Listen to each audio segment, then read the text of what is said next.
Aw ni ce aw ni yantuma aw bisimila DMS TV sanfɛ foli an tan n'o b'an kanubaga n'an lamɛnbagaw bɛɛ lajɛlen Mali kɔnɔ ani Mali kɔ kan bi ye juma ye nofɛmburu kalo tile 28 san 2025 aw ka dɔn kibaru nin ye o wagati seli san'an ka da se an ka bi kunnafonibaw ma ni ka olu dɔw tulo kan an bɛ hakili lajigin k'aw bɛ se k'an dɛmɛ ni kunnafoniya kan ni n'a carili ani k'aw kilinaw di hakilina diyar'u la wale kɔfɛ bi kunnafoniba minnu b'an bolo ni ka olu dɔw tulo kan dɔw bɛ tali kɛ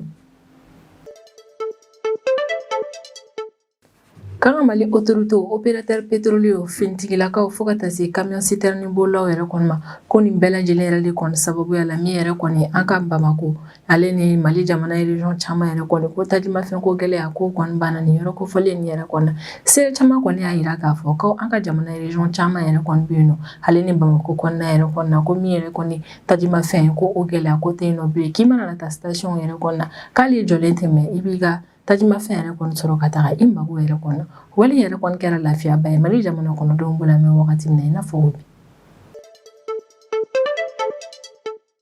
tɛnɛ tɛmɛnen nofɛmburu kalo tile 24 su ne k'a dugu jɛ tarata la nofɛmburu kalo tile 25 san 2025 ko Daramɛtu village yɛrɛ kɔni kɔnɔna ni nin yɔrɔ kofɔlen ni Bafulabe cɛ yɛrɛ kɔni tɛ tɛmɛ kilomètre 6 yɛrɛ kɔni kan ko ni dugu kofɔlen yɛrɛ kɔni na ko sɔgɔmarafɛla yɛrɛ kɔni fɛ dugu yɛrɛ kɔni kɔnɔna na dɔ wulila k'a sɔrɔ min yɛrɛ kɔni ye tasuma ye o ye a ka ɲɔforo bɛɛ lajɛlen yɛrɛ kɔni tiɲɛ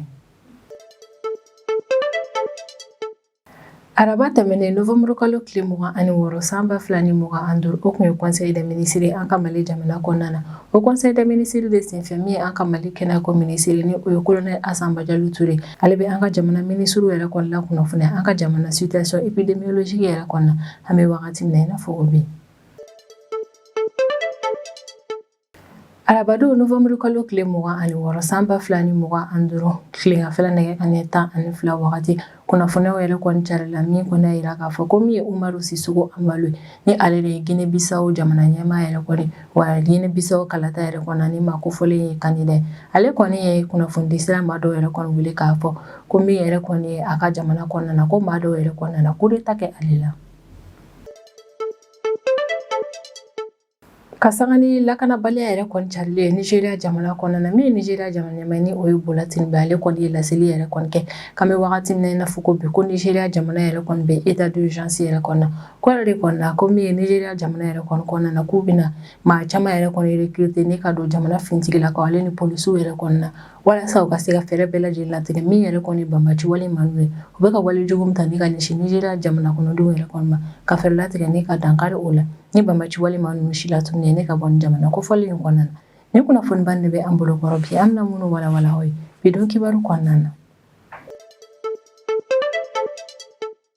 ko tile caman carburant ko dɛsɛ yɛrɛ kɔni kɔfɛ ko araba minnu yɛrɛ kɔni tun bɛ minɛ station na an ka Bamako kɔnɔna na ko caman yɛrɛ de kɔni bɔra o la fo Daminɛna ka na kari o la Bamako fantan naani bɛɛ lajɛlen na a yɛlɛla k'a fɔ ko nin y'a tile 3 yɛrɛ kɔni ye ko Bamako sigibaa maaw yɛrɛ kɔni bɛ se ka taa o ka tajimafɛn mako yɛrɛ kɔni ɲɛnabɔ station na teliya yɛrɛ kɔni na wali min yɛrɛ kɔni bɛ ka kɛ sababu ye ne ka Bamakokaw yɛrɛ kɔni lafiya kosɛbɛ an bɛ wagati min na i n'a fɔ ko bi bolimafɛntigiw ni foroba bolimafɛntigiw a yirala k'a fɔ k'an bɛ wagati min na i n'a fɔ ko bi k'olu bɛɛ lajɛlen yɛrɛ kɔni lafiyara ko dɔgɔkun caman carburant ko crise yɛrɛ kɔni kɔfɛ wali min yɛrɛ kɔni kɛra sababu ni foroba bolimafɛn caman yɛrɛ kɔni kun tɛ ka boli an ka jamana kɔnɔna na ni o fana yɛrɛ kɔni kɛra sababu ye ni olu yɛrɛ maaw kun tɛ ka sɔrɔ kɛ an bɛ wagati min na i n'a fɔ ko bi a yɛlɛla k'a fɔ ko dɔgɔkun caman gɛlɛya in yɛrɛ kɔni kɔfɛ k'an bɛ wagati min na i n'a fɔ ko bi Bamako sigibaa maaw yɛrɛ kɔni lafiyara kosɛbɛ tajimafɛn ko fanfɛla la ko ni donna Bamako kɔnɔna yɛrɛ kɔni na i b'a ye k'a fɔ ko Bamakokaw yɛrɛ kɔni y'a yira k'a fɔ k'u lafiyalen don an bɛ wagati min na i n'a fɔ ko bi Bamako sigibaa dɔ yɛrɛ kɔni ka kɔrɔfɔla k'an bɛ wagati min na i n'a fɔ ko bi ko carburant yɛrɛ kɔni sɔrɔli station na k'o ka nɔgɔn kosɛbɛ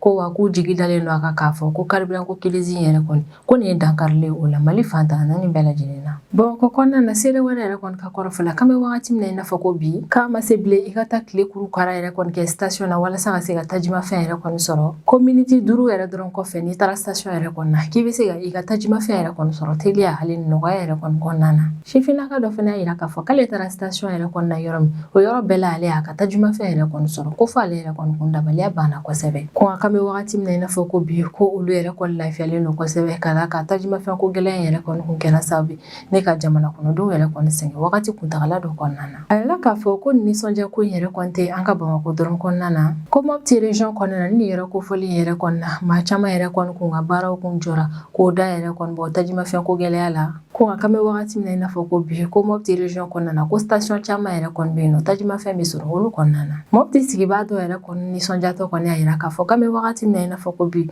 k'olu yɛrɛ kɔni bɛ se ka tajimafɛnw yɛrɛ kɔni sɔrɔ Mopti station caman yɛrɛ kɔni na lafiya la nka Mopti sigibaa dɔw kɔni y'a yira k'a fɔ k'ale tɛ girin ni ka nisɔndiya ka d'a kan ko station dɔw bɛ yen Mopti region kɔnɔna na k'alisa olu yɛrɛ kɔni datugulen don ko wale yɛrɛ kɔni bɛ ka kɛ sababu ye ni dɔw yɛrɛ kɔni wajibiyalen don ni ka tajimafɛn yɛrɛ kɔni san hafiribaga wɛrɛw yɛrɛ kɔni bolo ko maa ninnu yɛrɛ kɔni dun bɛ ka tajimafɛn yɛrɛ kɔni litiri feere 450 walima 500 yɛrɛ de kɔni na Mopti region kɔnɔna na ko yɛrɛ de kɔni ale tɛ girin ni ka nisɔndiya yɛrɛ kɔni ala ka station dɔw yɛrɛ kɔni datugu o bɛ kɛ sababu ni dɔw yɛrɛ kɔni bɛ ka wajibiya halisa ni ka tajimafɛn yɛrɛ kɔni san sɔngɔ gɛlɛn na Mali sudiya fanfɛla yɛrɛ kɔni fɛ kɛrɛnkɛrɛnnenya la Kucala Bafula bɛ ale ni Usubi Janya localité yɛrɛ kɔni na o yɛrɛ sigibaa man yɛrɛ kɔni y'a yira k'a fɔ k'an bɛ wagati min na i n'a fɔ ko bi k'olu nimisi wasalen yɛrɛ kɔni don ka d'a kan k'olu ka tajimafɛn ko gɛlɛya yɛrɛ kɔni kɔnɔna na k'o ye ɲɛtagaba yɛrɛ de kɔni ye a la kosɛbɛ Kucala sigibaa dɔ yɛrɛ kɔni ka kɔrɔfɔla k'an bɛ wagati min na i n'a fɔ ko bi ko Kucala region yɛrɛ kɔni kɔnɔna na ko tajimafɛn ko ta fanfɛla la ko amélioration dɔ yɛrɛ kɔni donna a la o ma kofɔlen yɛrɛ kɔni y'a yira k'a fɔ k'a jigi dalen don k'a fɔ ko tajimafɛn ko ka fusa cogo min Kucala localité yɛrɛ kɔni na k'a bɛna continuer halisa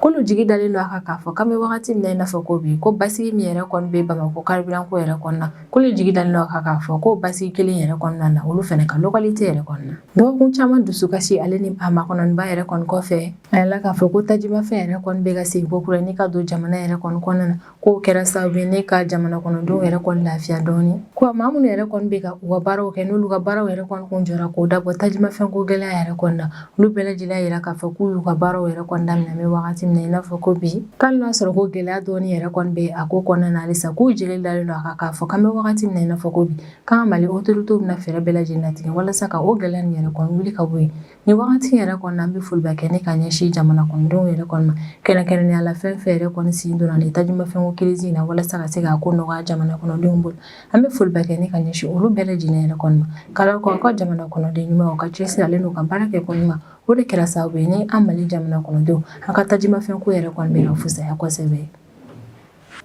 ko tarata don novembre kalo tile 25 san 2025 Daramɛtu village kɔnɔna ni nin yɔrɔ kofɔlen ni Bafula bɛ yɛrɛ kɔni tɛ tɛmɛ kilomètre 6 kan a yirala k'a fɔ ko nin village kofɔlen sigibaa maaw yɛrɛ kɔni wulila nin don kofɔlen sɔgɔmadafɛla yɛrɛ kɔni fɛ ni sera ale ni jatigi yɛrɛ de kɔni ko tɛnɛndon su novembre kalo tile 24 ne ka dugu jɛ tarata la novembre kalo tile 25 san 2025 ko tasuma mɛnɛba dɔ yɛrɛ kɔni daminɛna kuluju dɔ yɛrɛ kɔni na o tasuma mɛnɛ yɛrɛ de kɔni nana cari fo ka taa se sɛnɛkɛla dɔ yɛrɛ kɔni ka ɲɔforo ma a yirala k'a fɔ ko nin tasumaba min yɛrɛ kɔni nana don ɲɔsɛnɛna yɛrɛ kɔni ka furu la ko wale yɛrɛ kɔni kɛra sababu ye ne ka sɛnɛkɛla yɛrɛ kɔni ka ɲɔforo bɛɛ lajɛlen yɛrɛ kɔni tiɲɛ k'ali n'a sɔrɔ village sigibaa maa caman yɛrɛ kɔni wulila ne ka taa ji ale ni bɔgɔw ɲini walasa ka se ka na tasuma yɛrɛ kɔni faga ko n'a ta o ta tasuma yɛrɛ kɔni ye tiɲɛniba yɛrɛ de kɔni don ma ko fɔlen ka ɲɔforo la ka d'a ka tasuma yɛrɛ kɔni kun fanga ka bon kosɛbɛ ko tasuma mɛnɛ yɛrɛ kɔni fɛnɛ sen fɛ ko maa wɛrɛ fɛnɛ ka ɲɔforo yɛrɛ kɔni ni ale ka ɲɔ yɛrɛ kɔni karili baaraw ma daminɛ fɔlɔ ko tasuma yɛrɛ kɔni ye tiɲɛni don ale ka ɲɔforo bɛɛ lajɛlen na ka sanga ni ɲɔtigɛ yɛrɛ kɔni wagati selen min ye autorités yɛrɛ kɔni olu bɛ ka welemada kɛ ne ka ɲɛsin sɛnɛkɛlaw bɛɛ lajɛlen yɛrɛ kɔni ma k'u ka jateminɛw yɛrɛ kɔni caya kosɛbɛ wa min autorités locales u bɛ laɲini kɛ sɛnɛkɛlaw yɛrɛ kɔni fɛ k'u ka fɛɛrɛ bɛɛ lajɛlen yɛrɛ kɔni latigɛ min ye ɲɔkalaw yɛrɛ kɔni u kana na olu fililen to ka mɛn yɛrɛ kɔni foro ninnu kɔnɔna na u ka fɛɛrɛ bɛɛ lajɛlen latigɛ n'o ye ɲɔtigɛ nin yɛrɛ kɔni kɛ dɔrɔn ka ɲɔkalaw yɛrɛ kɔni ta ni ka bɔ yen nɔ ka d'a kan tasuma yɛrɛ kɔni nana don foro la o ko ninnu yɛrɛ kɔni bɛ kɛ sababu ye ne ka tasuma in tɔ ɲaga nin yɔrɔ in yɛrɛ kɔni na tiɲɛni donna maa min yɛrɛ kɔni ka foro la olu bɛ ka welemada kɛ ne ka ɲɛsin an ka Mali autorités yɛrɛ kɔni ma ko an bɛ wagati min na i n'a fɔ ko bi ko olu yɛrɛ kɔni da balo bɛɛ bɛ bɔ u ka foro nin yɛrɛ de kɔnɔ ko yɛrɛ de kɔni u bɛ laɲini kɛ an ka Mali autorités fɛ u kana dɛmɛ yɛrɛ kɔni don olu ye walasa olu ka se ka bɔ nin gɛlɛya in kɔnɔna na arabadon novembre kalo tile 26 san 2025 o kun ye conseil des ministres an ka Mali jamana kɔnɔna na o conseil des ministres de sen fɛ an ka Mali kɛnɛyako ministre ni o ye colonel Assane Badialo Touré ale bɛ an ka jamana situation épidémiologique yɛrɛ kɔni ta an ka jamana ministre bɛɛ lajɛlen kulo kan colonel Assane Badialo Touré ni ale de an ka kɛnɛyako ministre ale ka kumaw yɛrɛ kɔni kɔnɔna na a y'a yira k'a fɔ ko min yɛrɛ kɔni ye dengue yɛrɛ kɔni bana ye ko kaw yɛrɛ kɔni dɔgɔyara kosɛbɛ an ka jamana kɔnɔna na a y'a yira k'a fɔ ko ne dɔgɔkun tɛmɛnen yɛrɛ kɔni ta ne k'a lajɛ kan dɔgɔkun yɛrɛ kɔni lajɛ i b'a dɔn k'a fɔ ko danfaraba yɛrɛ kɔni bɛ dengi ka ni ɲɔgɔn cɛ la. Ka d'a kan ko dɔgɔkun tɛmɛnen na dengi ka cayara ko nka dɔgɔkun yɛrɛ kɔni na ko caman bɔra a la. Ko kɛnɛ ko minisiri kelen ne ka nin laseli kɛ ni o de ye k'a yira k'a fɔ ko dengi bana yɛrɛ kɔni ka dɔgɔyara an ka jamana kɔnɔna na. Ko kɔni ɲɛtagaba yɛrɛ de kɔni ye o cikan gɛlɛn ne ka ɲɛsin jamana kɔnɔdenw bɛɛ lajɛlen ma k'a fɔ ko min yɛrɛ kɔni ye dengi ko ye. Ko an kan ka fara ɲɔgɔn kan halisa ne ka nin bana in si latunu de ye. Hali n'a sɔrɔ amélioration ba yɛrɛ de kɔni donna dengi ko in yɛrɛ kɔni ka kɔnɔna na. An ka Mali furancɛ fanga ɲɛmaa ni o ye son excellence le général d'armée Assimi Goïta ye. Conseil des ministres kɛyɔrɔ in na ale bɛ welemada kɛ ne ka ɲɛsin jamana kɔnɔdenw bɛɛ lajɛlen ma. Min ye son excellence le général d'armée Assimi Goïta ale ka kumaw kɔnɔna na a bɛ laɲini kɛ jamana kɔnɔdenw yɛrɛ kɔni fɛ k'halisa an k'an ka jateminɛw yɛrɛ kɔni caya wa mesure kɛrɛnkɛrɛnnen minnu bɛ sen na walasa i ka se k'i n'i ka denbayaw yɛrɛ kɔni tanga nin bana kɔfɔlen sɔrɔli ma k'a b'a laɲini jamana kɔnɔdenw bɛɛ lajɛlen fɛ halisa an ka continuer ni ka nin mesure in yɛrɛ kɔni labato walasa dengi k'a bɛ ka dɔgɔya jamana kɔnɔna na cogo min halisa ka dɔ fara o kan wale min yɛrɛ kɔni nana kɛ sababu ni ka foyi yɛrɛ kɔni tɛ ye jamana kɔnɔna na. Kɛnɛyako minisiri kɔni ka kumaw kɔnɔna na a sinsinna a kan kosɛbɛ k'an bɛ wagati min na i n'a fɔ ko bi k'an bɛ se ka ko dɔw yɛrɛ kɔni kɛ walasa ka se ka an tanga nin bana kɔfɔlen sɔrɔli ma o yɛrɛ de kɔni ye sanga ani wagati k'an tɛgɛ yɛrɛ kɔni ko min yɛrɛ kɔni ye jamalama yɔrɔ yɛrɛ kɔni an k'an yɛrɛ ta ka tagali ma o yɔrɔ ninnu na sanga ani wagati wuluwulu dingɛ ale ni nɔgɔ sigiyɔrɔ minnu yɛrɛ kɔni bɛ an ka yɔrɔ la an ka fɛɛrɛ latigɛ ne ka o yɔrɔ nin bɛɛ lajɛlen sanuya ka d'a kan ko nɔgɔ yɛrɛ kɔni bɛ soso wele soso de dun fɛnɛ bɛ kɛ sababu ye ne ka dengi bana in yɛrɛ kɔni bila mɔgɔ la. Nin yɔrɔ in fɛnɛ na an bɛ welemada kɛ ne ka ɲɛsin Mali jamana kɔnɔdenw bɛɛ lajɛlen yɛrɛ kɔni ma ko ka sanga ni dengi ka yɛrɛ kɔni dɔgɔyali an ka jamana kɔnɔna na a ka kan nin wagati in na an k'an cɛsiri kosɛbɛ yɛrɛ kɔni ka d'a kan wagati min bana yɛrɛ kɔni bɛ ka tunu wagati yɛrɛ de kɔni cɛsiri kuma ye walasa halisa a si la ka tunu ne ka bɔ an ka Mali jamana kɔnɔ. O de la a ka kan nin wagati in na bɛɛ lajɛlen ka fangaw fara ɲɔgɔn kan walasa an k'an ka autorités dɛmɛ ne ka nin bana kofɔlen si la tunu ne ka bɔ Mali fantan naani bɛɛ lajɛlen na. Sisan an bɛ tɛmɛ n'an ka jamana kɔfɛ kibaruyaw ye o kɔnɔna na an bɛ taa Guinée Bissau jamana kɔnɔna na.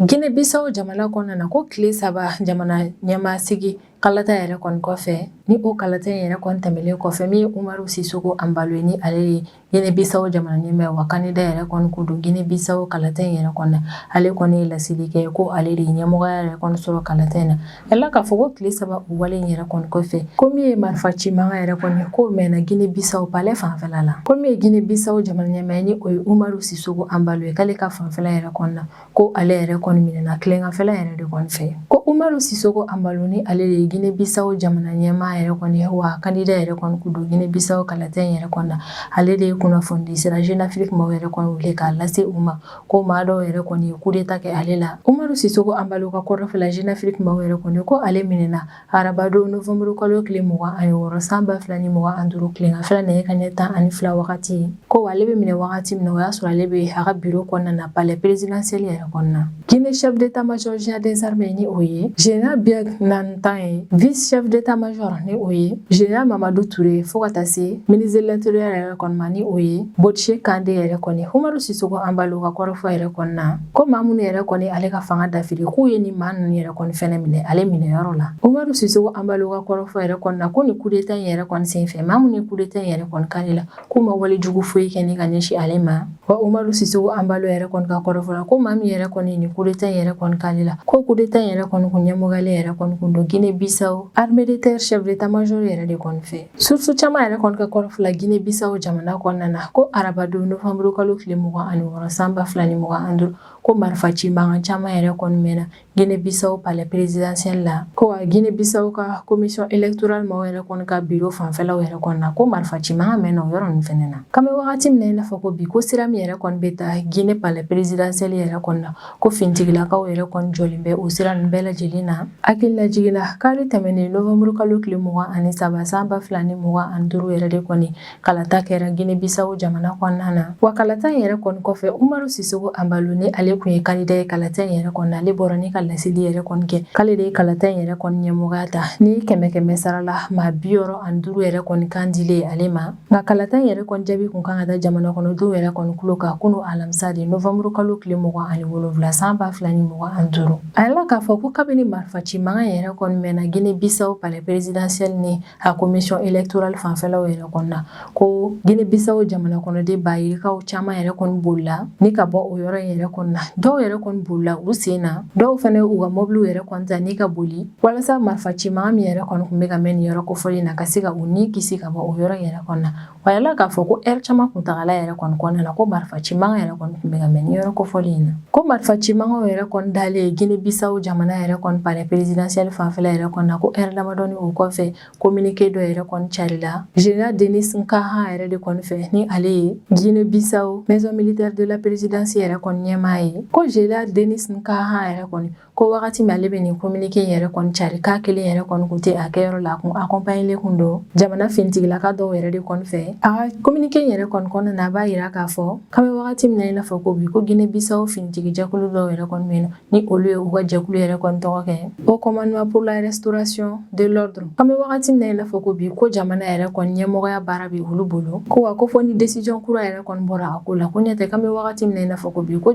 Guinée Bissau jamana géreli baara o bɛɛ lajɛlen bɛ olu de bolo fɔlɔ wa kɔrɔfɔ la ko min ye Umaru Sissoco Embalo ye ni ale ye Guinée Bissau jamana ɲɛmaa ye wa candidat yɛrɛ kɔni kun don kalata in na ko Umaru Sissoco Embalo yɛrɛ kɔni datugulen bɛ olu bolo an bɛ wagati min na i n'a fɔ ko bi état major ka yɔrɔ la ko a kan bɛ wagati min na i n'a fɔ ko bi ko basi foyi yɛrɛ kɔni ma Umaru Sissoco Embalo yɛrɛ kɔni sɔrɔ ko wa wale jugu foyi tɛna nata ni ka ɲɛsin a ma finitigi jɛkulu minnu yɛrɛ kɔni ye coup d'état kɛ Guinée Bissau jamana kɔnɔna na olu ka kɔrɔfɔ la k'olu ye nin coup d'état yɛrɛ kɔni kɛ ka d'a kan ko menace ba dɔ yɛrɛ kɔni kɛlen don ni ka ɲɛsin Guinée Bissau yɛrɛ kɔni jamana lakana bɛɛ ma ko Guinée Bissau service de renseignement maaw yɛrɛ kɔni bɔra kalama k'a fɔ ko complot dɔ yɛrɛ kɔni kun bɛ senna Guinée Bissau jamana kɔnɔna na complot min yɛrɛ kɔni kun kɛ kun de ye walasa ka na ni basigibaliya ye ni jamana in kɔnɔna na Général Nkaha yɛrɛ kɔni ka kɔrɔfɔ la ko ni complot min yɛrɛ kɔni kun bɛ ka kɛ walasa ka na ni basigibaliya ye Guinée Bissau jamana yɛrɛ kɔni kɔnɔna na ko complot in yɛrɛ kɔnɔna na ɲɛnaminimafɛn donbaga maa caman yɛrɛ kɔni bɛ o la Guinée Bissau jamana kɔnɔna na wa min yɛrɛ kɔni ye ɲɛnaminimafɛn ko ye Guinée Bissau jamana kɔnɔna na o kɔni ye problème ba yɛrɛ de kɔni ye ni yɔrɔ kofɔlen in na ka sanga ni kalata yɛrɛ kɔni ye Guinée Bissau jamana kɔnɔna na min ye CEDEAO maaw ye olu ye u ka kɛlɛkɛcɛ dɔw yɛrɛ kɔni wuli kɛlɛkɛcɛ min yɛrɛ kɔni ye ma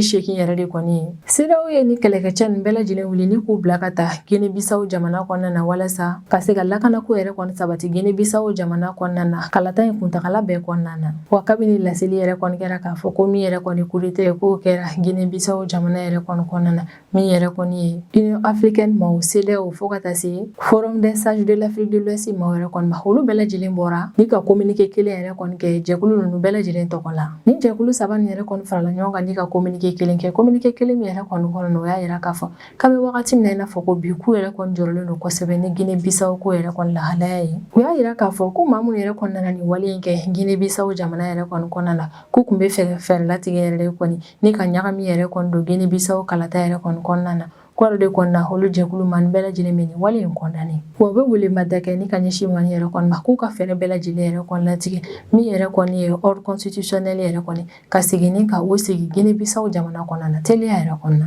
an kɔni bɛ wagati min na i n'a fɔ ko bi min ye Umaru Sissoco Embalo ye maa tɛ ale kunnafoniya yɛrɛ kɔni kalama fɔlɔ nka a kɔni ye cikan laban min kɛ ni ka ɲɛsin Jeune Afrique maaw ma o cikan yɛrɛ kɔni na a y'a yira k'a fɔ ko basi foyi tɛ a la wa maa minnu yɛrɛ kɔni ye fanga ta Guinée Bissau jamana kɔnɔ olu fana y'a yira k'a fɔ ko basi foyi yɛrɛ kɔni tɛ Umaru Sissoco Embalo la walasa ka dansigi an ka bidon kibaru la an bɛ taa Nigeria jamana kɔnɔna na ka sanga ni lakanabaliya yɛrɛ kɔni carilen Nigeria jamana kɔnɔna na fo wale yɛrɛ kɔni bɛ ka kɛ sababu ye ni banbaci wale baw olu bɛ ka taa ekɔlisow la ka ekɔlidenw yɛrɛ kɔni minɛ ni ka taa n'u ye yɔrɔ la yɔrɔ min yɛrɛ kɔni ma lakodɔn bɛ wagati min na i n'a fɔ ko bi ka sanga ni o ko yɛrɛ kɔni Nigeria jamana ɲɛmaa ni o ye Bola Tinubu ye ale ye laseli yɛrɛ kɔni kɛ k'an bɛ wagati min na i n'a fɔ ko bi ko Nigeria jamana kɔnɔna na ko état d'urgence yɛrɛ de kɔni bɛ yen nɔ ko wa u bɛna na recrutement baw yɛrɛ kɔni kɛ ni ka don jamana finitigilakaw ale ni jamana lakanatigilamaaw yɛrɛ kɔni cɛla walasa u ka se ka fara ɲɔgɔn kan ni ka jamana lakana yɛrɛ kɔni sabati Nigeria yɛrɛ kɔni jamana kɔnɔna a yirala k'a fɔ ko lakanako crise in yɛrɛ kɔni tɔ juguyara ni novembre kalo in de la ni dɔgɔkun kelen kuntagala kɔnɔna na banbaci wale maaw yɛrɛ kɔnɔna na ekɔliden caman minɛ ni ka taa ni u ye ko kebi état yɛrɛ kɔni kɔnɔna na internat dɔ yɛrɛ kɔni bɛ yen nɔ banbaci wale maaw nana ni internat kofɔlen yɛrɛ kɔnɔna na ni ka musoman denmisɛnnin 25 yɛrɛ kɔni minɛ ni ka taa ni u ye o fana tɛmɛlen yɛrɛ kɔni kɔfɛ Nigeria jamana kɔnɔna na état dɔ yɛrɛ kɔni bɛ yen nɔ ni o tɔgɔ ye ko Niger état yɛrɛ de kɔni banbaci wale maa ninnu nana ni eta kofɔli in fɛnɛ kɔnɔna na ni ka taa ekɔliden ale ni ekɔli karamɔgɔ 315 yɛrɛ kɔni nɛ ni yɔrɔ kofɔli in na ko nka banbaci wale maaw yɛrɛ kɔni tara ni ekɔli karamɔgɔ ni ekɔliden 315 minnu yɛrɛ kɔni minɛ yen nɔ ko maa 50 yɛrɛ kɔni sera ka boli ni ka bɔ banbaci wale maa ninnu ka jɔ kɔnɔna na o wale yɛrɛ de kɔni kɔfɛ Nigeriya jamana ɲɛmaa ni o ye Bola Tinubu ale y'a yira k'a fɔ k'a bɛna fɛɛrɛw latigɛ walasa ka se ka dankari ni lakanabaliya in na a ka jamana kɔnɔna na o fɛɛrɛ latigɛ nin yɛrɛ de kɔnɔna a ye laseli kɛ ko Nigeriya jamana yɛrɛ kɔni kɔnɔna na k'u bɛna recrutement baw kɛ ni ka don fintigilakaw yɛrɛ kɔni cɛ la ko agent 20,000 yɛrɛ kɔnɔna na recruter ko kura ni ka o di Nigeriya polisiw ma ni o bɛna kɛ sababu ye ka Nigeriya polisiw yɛrɛ kɔni bila fo maa 50,000 de la ko min fɛnɛ Nigeriya fintigilakaw yɛrɛ kɔni u bɛna recrutement kɛ ni ka fara olu kan walasa ka se ka o ko tɔ yɛrɛ kɔni renforcer kosɛbɛ Bola Tinubu ale ye yamaruya di a ka jamana service de sécurité maaw ma k'u ka jamana yɛrɛ kɔni kɔnɔna na finitigi minnu bɛ yen k'u former don ka ban yɛrɛ kɔni k'u ka olu yɛrɛ kɔni lawuli ni k'u bila ka taa kungo kɔnɔnaw yɛrɛ kɔnɔna Nigeriya jamana kɔnɔna na walasa o man yɛrɛ kɔni ka taa banbaci wale maa ninnu minɛ f'u dogoyɔrɔ la ka fɛɛrɛ latigɛ ni ka o si latunu ka bɔ Nigeriya jamana kɔnɔna na a kɔni bɛ wagati min na i n'a fɔ ko bi Nigeriya jamana kɔnɔna na lakanabaliya ale kɔni ye degere dɔ yɛrɛ kɔni sɔrɔ fo a bɛ ɲina ka na kɛ makosa ni jamana kofɔlen bolo o yɛrɛ de kɔnɔna Nigeriya jamana ɲɛmaa ni o ye Bola Tinubu ale bɛ ka fɛɛrɛ bɛɛ lajɛlen latigɛ ni ka dankari nin ko in na o ko yɛrɛ kɔnɔna an bɛ ka ye k'a fɔ a bɛ ka recrutement baw yɛrɛ kɔni kɛ ni ka don a ka jamana fintigilakaw yɛrɛ kɔni cɛ la ni ne bɛ dan sigi an ka bidon kibaru la an b'an kanubaga n'a lamɛnbagaw bɛɛ lajɛlen fo Mali kɔnɔ ani Mali kɔ kan an bɛ hakilina jigin k'aw bɛ se k'an dɛmɛ ni kunnafoniya ni kanni n'a carili ani k'aw hakilinaw di hakilina jɔyɔrɔ la wale kɔfɛ an b'a fɔ an na ko aw k'an bɛn a ɲɔgɔnna wɛrɛ ma